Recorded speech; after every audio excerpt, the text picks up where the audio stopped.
Today's movie's a special request from DeviantArt follower YTV the VHS Fan 2008, who asked me to review the movie Grizzly Rage. Now, this is a movie I'm actually excited to cover, since it gives me a chance to talk about a TV network that I actually find pretty interesting. In the night I do see what you dream.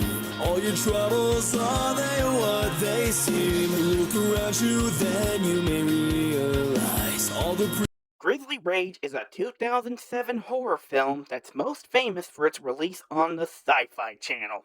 And if you've never heard of that network, the Syfy channel originally started in 1989 and began its life running reruns of various science fiction shows.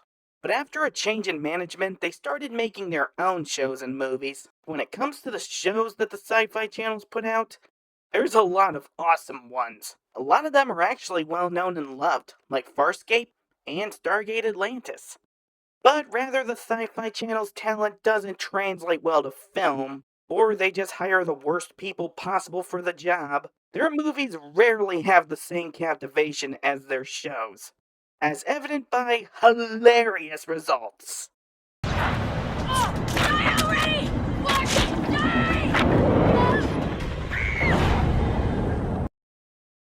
Okay, based on how I'm saying it, you might think that I hate these movies, but honestly, a lot of them have a special charm to them. They're not amazing by any means, but a lot of them are fun to turn your brain off to and watch on a slow day.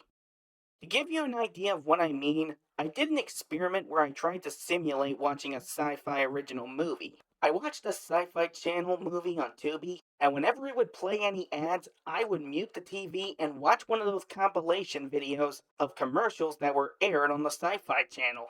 And let me tell you, it was one of the best experiences of my life. Back to this movie, though. This film is actually part of a series called the Maneater series, made by RHI Entertainment. A company so proud of their series that not only is their website gone, but it's not even on their Wikipedia page. If you're wondering how this movie fits into that series, well, RHI says that it's a series. That's about it. A lot of people who know about that series think that Grizzly Rage was the first movie in that series, since it was technically the first to air on the Syfy channel.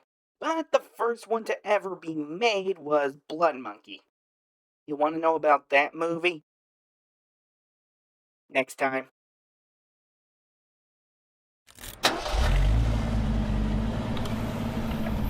So the movie opens with a driving montage that I think is trying to set the tone for this movie, and while it kind of does, it's not in a good way. You'll see why in a bit. Yo, G. Who's my boy? Huh? Yeah, 7 on the dot. Yeah. Living large. These are our main characters, four soon-to-be high school graduates, whose names I could not remember for the life of me. Where'd you guys end up? I have a vague recollection of playing Super DBZ at Mackenzie's. Dude, it was Hot PXL and it was at Martino's, but well done. God, the Fast and the Furious boys. Why, where'd you end up? We actually hit Kirby's party and then we went skinny dipping off the pier. Sorry, I missed it.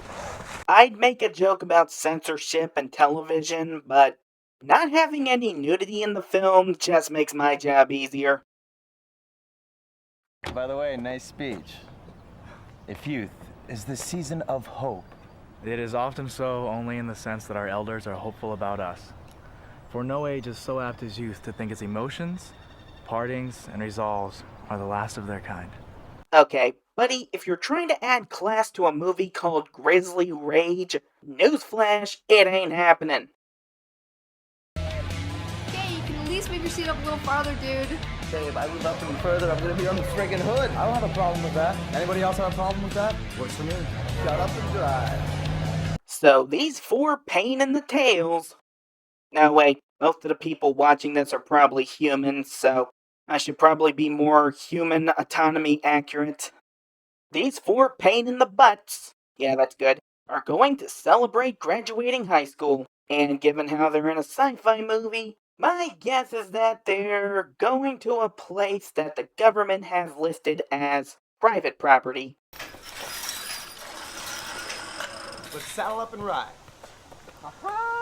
Start your engines, baby. Oh, dear. Start your engines. Can't take it easy though. This is no trespassing. Normally that would make me angry, but this was probably just how the filmmakers were able to film there.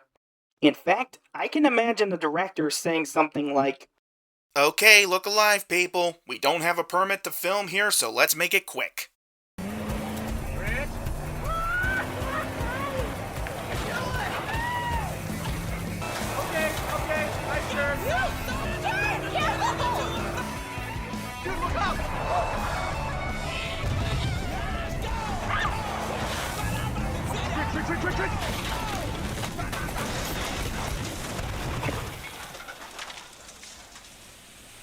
and that is why you should never douche and drive. If you're wondering what happened, they accidentally ran over and killed a bear cub. But if I showed you the dead cub, my channel would probably get taken down, so you'll just have to take my word for it. It's a bear cub. What's a bear cub doing out here? What is it doing out there? Well, I'm going to take a wild guess and say it's the woods. There's a real pissed off mama grizzly real close. Leave it. But Coda's mother isn't far away as our heroes manage to get the car moving again right as she makes it to the scene.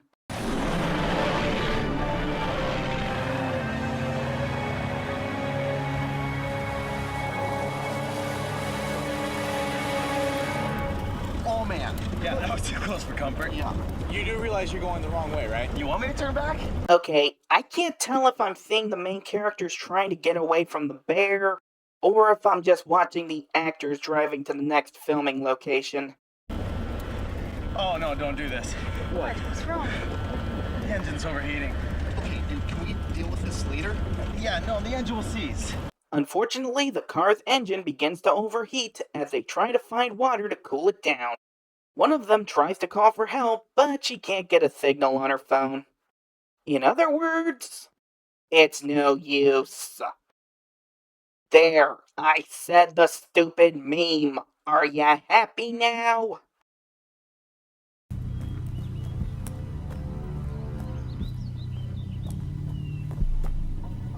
I don't know if they'll find any water, but with all this fog, they might find Trumpy from Pod People out here.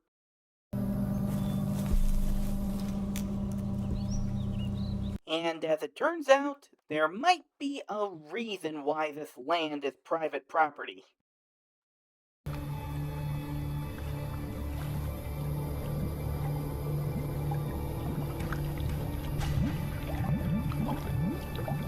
Maybe that's why the gate said no trespassing. I think the idea is that the radioactive chemicals are supposed to be the reason that the bear is so unstoppable, because later on there is a scene that hints that the bear might not be normal. But if that's the case, I think she should be looking like this. And don't use the water, dummy! I'm pretty sure touching that stuff will kill you more effectively than the bear ever could. Speaking of which...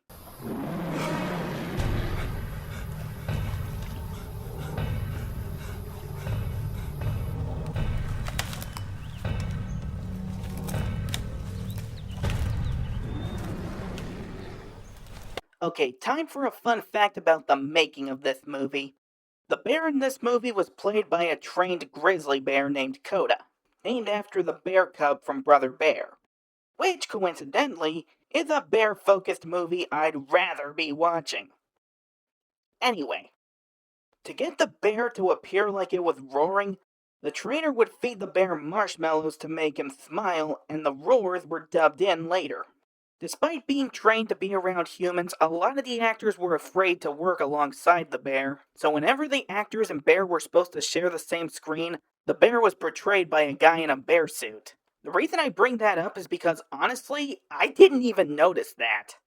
The practical effects for the bear are really well done. Not only that, but I think not showing the bear for a lot of the movie actually had the Jaws effect, where what you don't see makes it scarier. And speaking of the bear,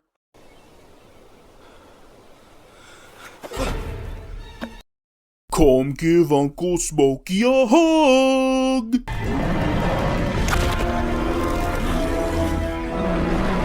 the bear attacks two of the teens, and while the others manage to get one of the teens out, the other guy is not so lucky.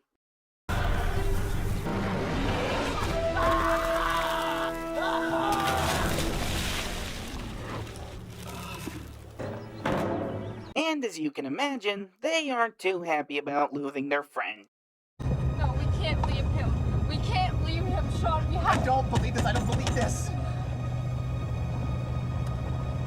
We have to go back. Dude, I understand how hard it is, but just let it go. Even if you do go back, what are you going to do? Tickle the bear to death?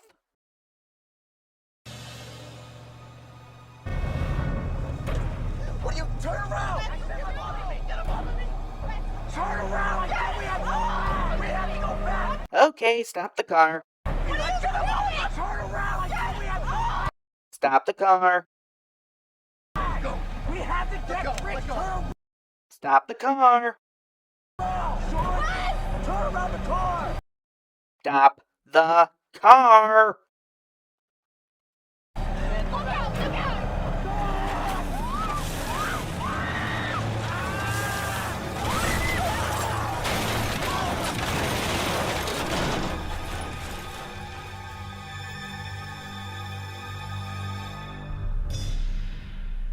Now, what did you learn? What the hell's your problem, man? Shouldn't have left him. You should have driven us off the damn road. Again, what exactly is your plan once you get back there? I'm usually against leaving people behind, but at this point, it's too late. For all you know, that bear has already torn your friend in half and is feeding on his liver.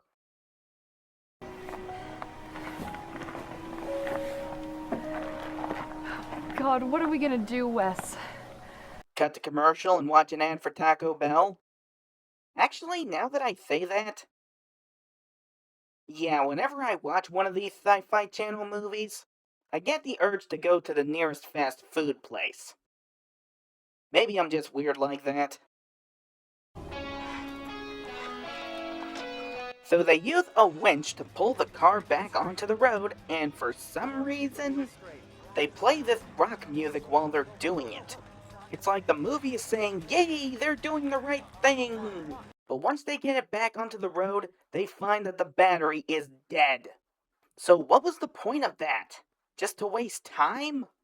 It feels like the movie is trying to pad out its runtime, even though there's not that much to do.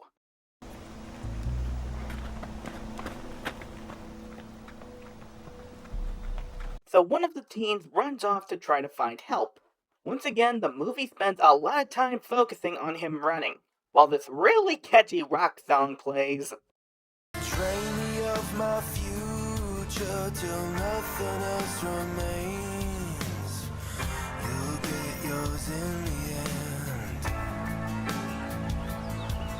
Maybe they're just trying to fill the needed runtime, but do you know what this leads to? He finds a shack, gets attacked by the bear, and runs back to the car. That's it! So why are we spending so much time on this? Out here in the cold, scared and alone.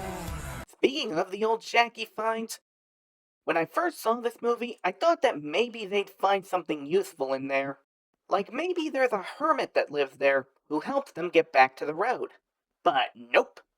The shack does come into play later in the movie, but it doesn't really affect the story that much. Although, since the shack has beds in it, I'm guessing someone used to live there, but melted as soon as they got too close to the toxic waste. You like hearing me talk about stupid things? Yeah, it's fun.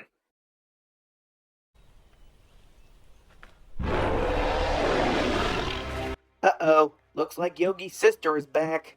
Good thing there's a shack that this guy can sneak back into. Don't get me wrong, there's no way those walls are gonna protect you if she tries to get in. But if you can sneak back in without being seen or heard, at least you'll have a place to hide.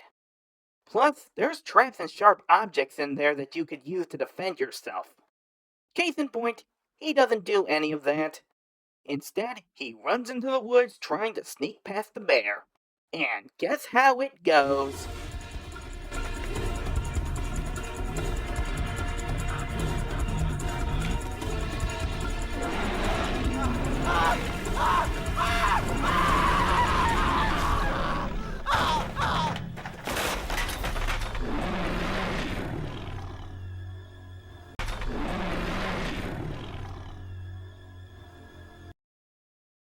Okay, I have no clue what happened, but if I had to guess, the bear just smacked him and sent him flying onto the roof.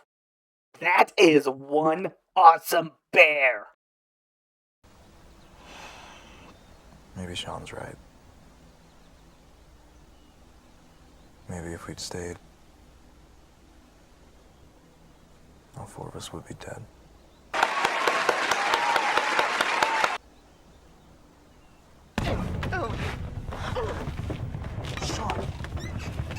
Like I said earlier, this guy survives the encounter.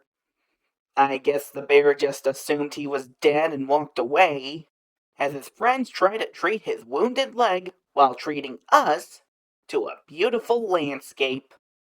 That's easily this movie's highlight. The filming locations are beautiful.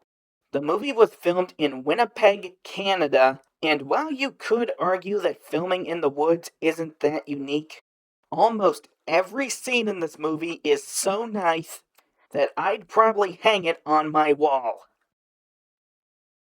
If I had more wall space. So this guy climbs a nearby hill, hoping to get a signal on his phone. But little does he know he's being watched by a POV shot. The POV shot, the cheapest effect money can buy, because it doesn't actually cost any money.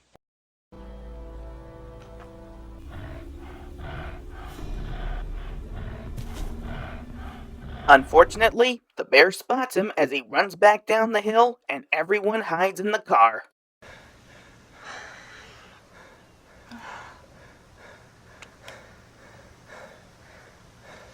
Huh. Guess it was just a matter of time. What? We live in the most privileged country in the world. Luck was bound to run out sooner or later. I do not care. Where's the... Oh, sweet mother of Yogi.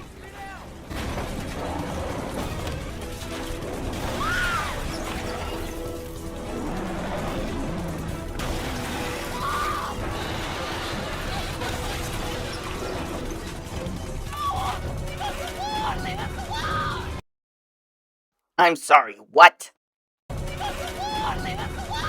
Leave us alone? Unless you have a picnic basket with honey and marmalade, I don't think that bear is going to listen.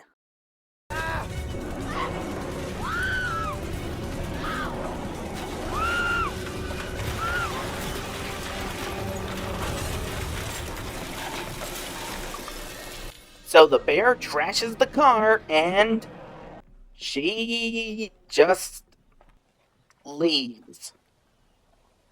Why does she just leave? Did she just assume they were dead? Guess I'm on deck.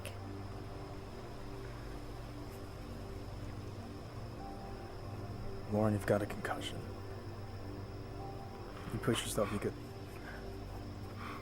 pass out. Yeah. You got any better ideas?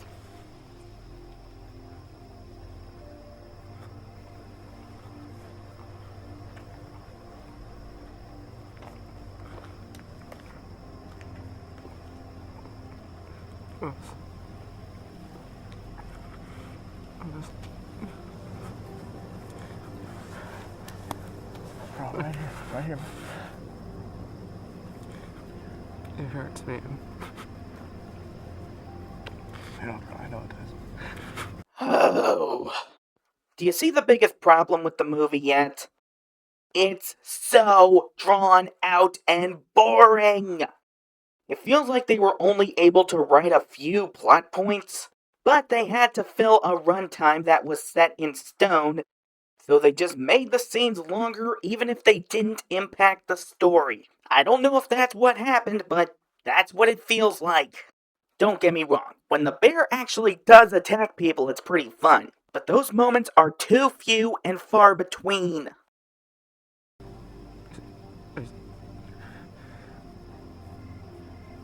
It's not a bear trap.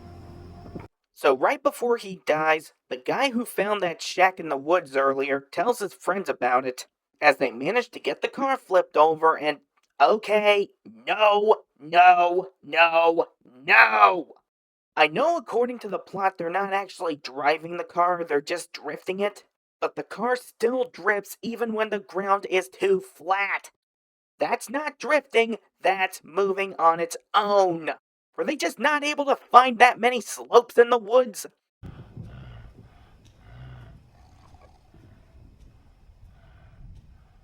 Anyway, they're looking for the shack because their dead friend told them about a bear trap that he found in it, but the bear finds them and attacks the car, dragging their dead friend away.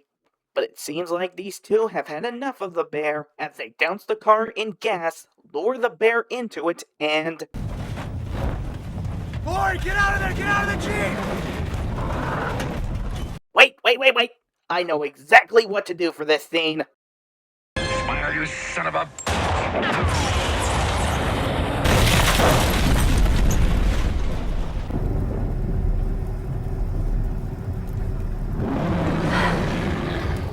What? That bear is still alive? Not only that, but when we see it again, there's no damage. There's no burns, no bleeding, not even any missing fur. Sweet Gaia, how tough is this bear?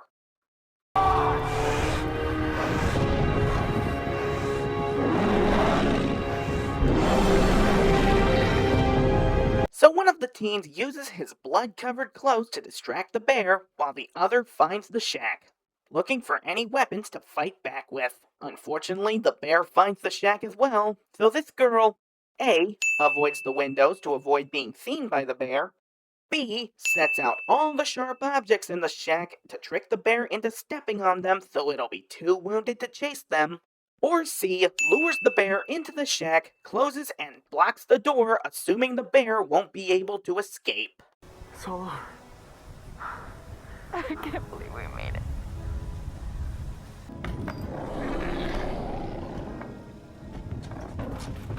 As stupid as that decision was, I find it amusing that the movie is actually treating it like this is gonna be a happy ending. Like it's saying, ha, now the bear's trapped, it can't get out. End of story, they made it out. Happily ever after. Wouldn't it be funny if it actually did end like that? But guess what? It doesn't. The bear escapes, catches up to the teens, and the movie ends with what I think is supposed to be a big middle finger, but I think most of you have been wanting to see this.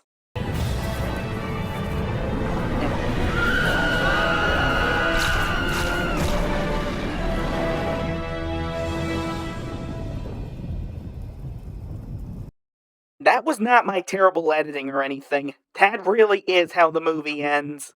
It's just a big middle finger to anyone who actually cared about these characters, and normally this kind of ending would make me upset, but here, I love it.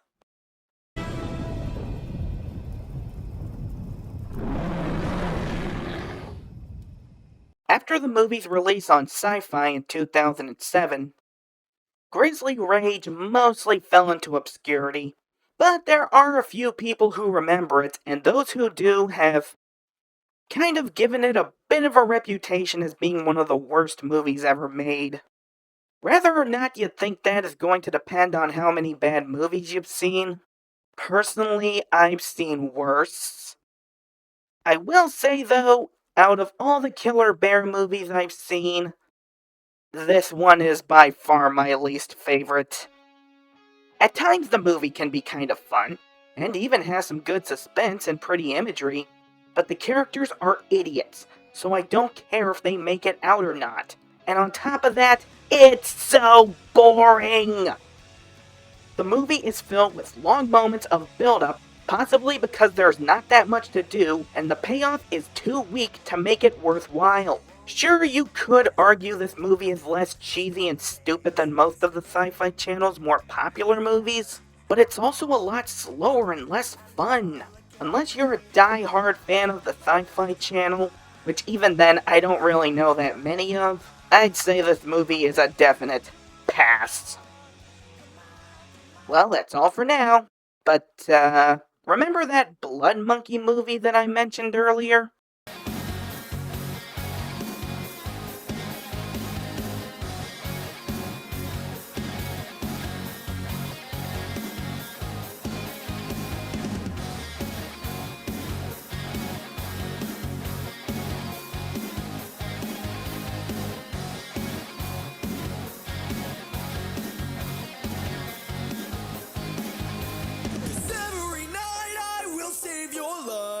And every night I will be with you. 'Cause every night I still lay awake and I dream of an absolution. 'Cause every night I will make it right.